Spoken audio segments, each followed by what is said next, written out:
mukenete nikona president ito aha na mugachokia gatho nimukwenda achoke rigi no wega thank you muno na ithuĩ twautaĩra itũ ndiguo asanteni sana thank you. Lilikuwa ni tukio lisilo la kawaida wakati Inspekta Mkuu wa Polisi Douglas Kanja alihudhuria mkutano wa kisiasa wa Rais William Ruto akiwa amevaa sare yake rasmi ya polisi na baadaye akawahutubia wafuasi wa rais katika kaunti ya Nyeri. Chama cha mawakili LSK kilikashifu vikali hatua ya mkuu huyo wa polisi na kumtaka aombe radhi kwa umma.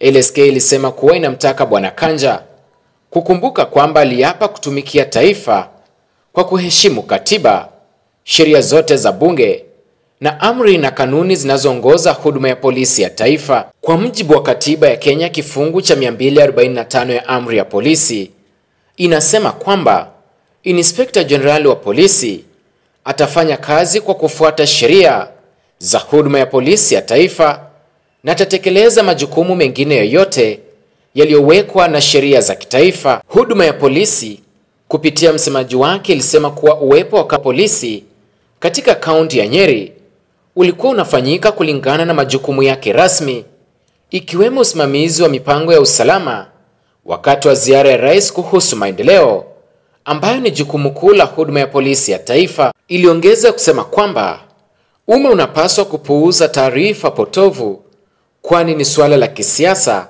na huduma ya polisi ya taifa itaendelea kujitolea kwa jukumu la kudumisha sheria na utawala. LSK iliendelea kumshutumu mkuu huyo wa polisi kwa kushindwa kushughulikia masuala muhimu kama vile utekaji nyara na visa vya utovu wa usalama. Kuwepo kwa Kanja katika mkutano wa kisiasa kulivutia hisia miongoni mwa Wakenya, baadhi yao wakitilia shaka utendakazi wa idara ya polisi.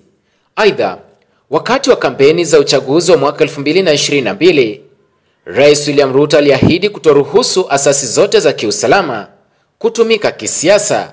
Aliahidi kuwa hatua hiyo ingelemaza uhuru wa huduma ya polisi.